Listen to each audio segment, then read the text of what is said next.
Hello à tous, bienvenue dans ce premier épisode de la rubrique découverte de la chaîne, donc tout en louange. Donc dans ce premier épisode, on va traiter des origines du gospel, donc d'où ça vient, qu'est-ce que c'est, etc. Alors de base, en soi, gospel, ça veut dire évangile. Et donc évangile, c'est quoi? Les évangiles, on le sait tous de manière générale, ce sont les 4 premiers livres du Second Testament de la Bible, qui retracent en fait la vie de Jésus sur cette terre. Maintenant, évangile, ça veut également dire bonne nouvelle. Et en fait, cette bonne nouvelle, quelle est-elle? Donc il faut savoir que la bonne nouvelle, c'est l'assurance d'un salut en Jésus-Christ. Mais qu'est-ce que ça veut dire en soi concrètement? En fait, ça veut dire que peu importe qui t'es, peu importe ce que tu as fait, peu importe d'où tu viens, peu importe ce que tu as vécu, peu importe ta couleur de peau, peu importe ton origine, on a en fait cette chance, cette grâce de recommencer à zéro. Ça veut dire qu'on a cette chance de pouvoir être libéré de toutes les choses qui nous maintenaient captifs, de toutes les choses qui nous rendent pas fiers de nous. On a vraiment en fait cette assurance que malgré qu'on soit ce qu'on est, on peut toujours recommencer à zéro en Jésus-Christ. En Jésus-Christ, c'est-à-dire en acceptant sa main tendue, en acceptant que c'est lui le Sauveur, que c'est lui le Seigneur, que c'est lui en fait qui va guider nos vies et que c'est à lui qu'on laisse le contrôle. Parce que tout simplement, c'est le canal, c'est le chemin par lequel Dieu a voulu nous ramener à lui. Ici, maintenant, dans cette vidéo, on va traiter du gospel, le style musical. Mais si vraiment vous faites le lien entre ce que je viens de vous expliquer avant et la musique, on comprend tout de suite qu'en soi, gospel, style musical, c'est un type de musique qui va tout simplement chanter, mettre en avant la vie de Jésus, la bonne nouvelle, qui va en fait présenter en fait les différentes facettes de Dieu au travers des chansons, que ce soit qui il est, que ce soit ce qu'il a fait, que ce soit ses œuvres, que ce soit des témoignages. En fait, le gospel parle, chante Jésus. C'est vraiment, c'est même le principe même du gospel, c'est du coup de partager cette bonne nouvelle au travers du chant. D'où viennent ces chants? Donc il faut savoir que ces chants viennent de la période d'esclavage. Franchement, quand j'ai su ça, je me suis vraiment dit, mais il y a tellement d'événements, tellement de choses qui ont été créées pendant cette période sombre, c'est incroyable. En fait, du coup, à ce moment-là, on est plutôt, on va dire, je pense qu'on est au XVIIe siècle. On a les premiers esclaves africains qui sont donc déportés aux États-Unis. Et en fait, les esclaves, à ce moment-là, n'ont aucun droit. Donc, ils sont privés de tout. De toute expression possible et inimaginable. Ils sont privés également de leur culture, ils sont privés de leur tradition, mais de leur culture musicale aussi. Donc vraiment, ils se retrouvent sans rien, ils sont privés en fait de leur identité. Et dans ces longues journées de travail où ils étaient dans les champs, mais 24 heures sur 24, ils ont en fait inventé ce qu'on appelle les work songs. Donc en fait, les work songs, c'est quoi? Ce sont des chants, et ça, ce qui est assez comique, c'est que les work songs en question, c'était déjà une personne qui entonne et puis on avait tout un chœur qui répétait mais du coup ce que le lead avait entonné.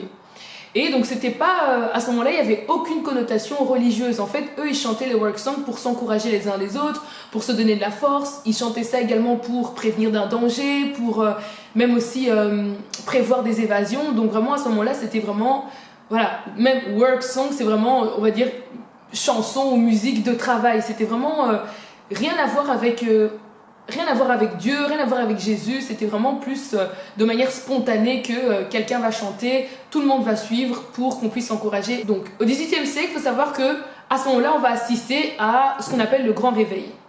Et en fait, le grand réveil, c'est quoi? C'est que, ce que ça implique, ça va impliquer en fait qu'il y a une légèreté ou plutôt un assouplissement de l'accès au livre sacré. Et en fait, les esclaves vont avoir accès du coup à la Bible. Et ce qui va se passer, c'est que en lisant la Bible, en lisant la Bible tous les jours, en fait, un espoir va naître en eux. Un espoir d'un meilleur lendemain. C'est comme si une prison tombait du fait que, mais en fait, on n'est pas obligé de rester esclave. Il y a mieux pour nous. On peut sortir de cette situation. La situation dans laquelle on est, elle est éphémère. Et en fait, cet espoir va vraiment naître en eux. Et en fait, eux, ils vont vraiment se baser sur l'histoire des Hébreux en Égypte. Donc la libération du peuple hébreu en Égypte. Et ils vont vraiment en fait faire comme une analogie. Ils vont vraiment s'identifier à cette histoire-là et eux, ils vont voir le Canada comme leur terre promise. Parce qu'il faut savoir qu'à ce moment-là, le Canada en fait interdisait l'esclavage. Donc pour eux, c'était vraiment, on peut sortir de cette situation. Oui, oui on peut. Et en fait, c'est ce qui va se passer donc du coup des work songs qui étaient vraiment des chants qui étaient chantés dans les champs pour se donner de la force. En fait, on va voir que ces chants-là vont vraiment prendre une autre tournure et vont commencer à chanter maintenant les histoires en fait de l'Ancien Testament. Et ce type de chant-là, c'est la première forme de gospel et on appelle ça le négro spiritual. Donc des work songs, on va passer au négro spiritual qui est vraiment la première forme de gospel qui va chanter et relater les histoires principalement de l'Ancien Testament. Ensuite, enfin, les États-Unis se sont réveillés en 1865. Abolition de l'esclavage. Franchement, petite anecdote, mais vraiment moi, je me souviens quand j'étais jeune, je voulais trop vivre aux États-Unis. Qu'est-ce que j'avais dans la tête? Rien, à mon avis. Vraiment, c'était le pays de mes rêves et tout, mais vraiment aujourd'hui, les États-Unis, non quoi. Vraiment non. Non, vraiment non. À part New York en hiver pour vivre tous les films de Noël, mais sinon, vraiment, les États-Unis, non merci. Venez, on reste soit en Belgique, soit on retourne tous dans nos pays d'Afrique respectifs, mais franchement, les États-Unis, non. Vraiment, c'est gentil, mais non merci. Je veux vivre. Je veux vivre. C'est ça l'histoire en fait, ouais. Franchement, les États-Unis, non. Bref, 1865, abolition de l'esclavage. Finally, mes frères sont libres. Par contre, le Canada, terre promise pour beaucoup. Donc que celui qui doit recevoir reçoit. Mais je sais que Canada, en tout cas, vraiment, c'est vraiment, pour le coup, c'est vraiment une terre promise pour beaucoup.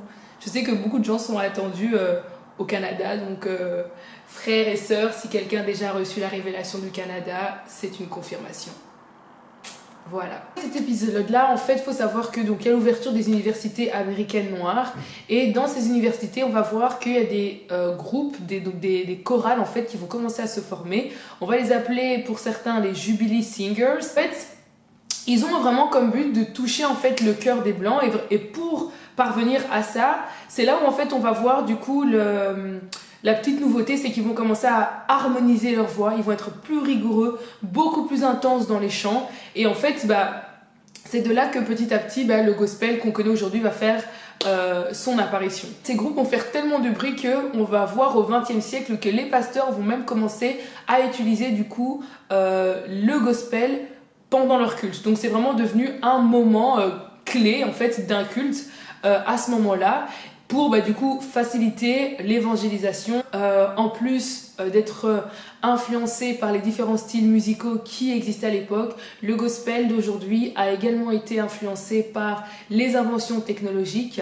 Donc il faut savoir qu'à ce moment-là, il y avait du coup l'invention de la radio, du disque, qui ont fait que le gospel est sorti des églises, également sorti des États-Unis et a pu également du coup toucher les autres continents. Après, maintenant, il y a différents types de gospel. Il y a du coup le négro spiritual, il y a le gospel traditionnel. Un gospel traditionnel, c'est typiquement le O Happy Day, vraiment. On a aussi un gospel qui est par exemple très américanisé, je vais dire. Parce que aux États-Unis, le gospel peut être utilisé pour défendre des causes. On a aussi un gospel d'Afrique du Sud. Et eux, par exemple, je pense que c'est le Soweto... enfin bref, la chorale de Soweto, elle aussi c'est un gospel qui va par exemple chanter, je sais pas moi, rendre hommage à des personnalités publiques qui ont marqué l'histoire de l'Afrique du Sud par exemple. Donc vraiment le gospel ça peut vraiment ça peut prendre vraiment plusieurs différentes directions. J'ai envie de dire le point commun et les valeurs qui sont toujours diffusées en fait au travers de ces gospels, c'est toujours et habituellement, et même je veux dire plutôt généralement, l'amour, la fraternité, la solidarité, la gaieté. Voilà, c'est toujours pour quelque chose en fait de bien. Voilà. En fait, ce qu'il faut vraiment comprendre, et pour finir, En fait, le gospel qu'on connaît aujourd'hui, c'est vraiment une version modernisée, si on veut, du négro spiritual. Parce que donc aujourd'hui, c'est vraiment le gospel, c'est centré vraiment sur la parole, sur la bonne nouvelle, sur ce que Dieu a fait pour nous. C'est vraiment voilà, des chants qui chantent ça. Maintenant, vraiment, le gospel, ça reste un style de musique très puissant. Ça veut dire que ça reste une musique qui a vraiment ce pouvoir-là d'aller chercher vraiment dans les profondeurs de ton âme, d'aller sortir quelque chose que seul toi sais en fait. C'est comme si vraiment c'était entre toi et Dieu. À ce moment-là, ça te permet vraiment de pouvoir exprimer des choses que tu n'aurais peut-être pas pu exprimer ou bien avec tes propres mots. Ça vraiment, pour moi, personnellement, moi, le gospel, il y a tellement de chants à l'heure d'aujourd'hui qui ont juste transformé ma vie. Et pourtant, ce sont des chants très simples, hein, mais c'est pour vous dire que derrière ces chants-là, il y a quand même une puissance extraordinaire à partir du moment où ce que vraiment le Seigneur est dedans, quoi. Donc voilà, moi en tout cas, c'est ce que j'ai trouvé. Hein, ça m'a pas. Après, voilà, moi, c'est ce que j'ai trouvé. Il peut y avoir beaucoup de choses. J'ai pas tout dit non plus. Je devais vraiment résumer. Si vous avez d'autres choses, si même j'ai oublié des trucs, si même je me suis trompée.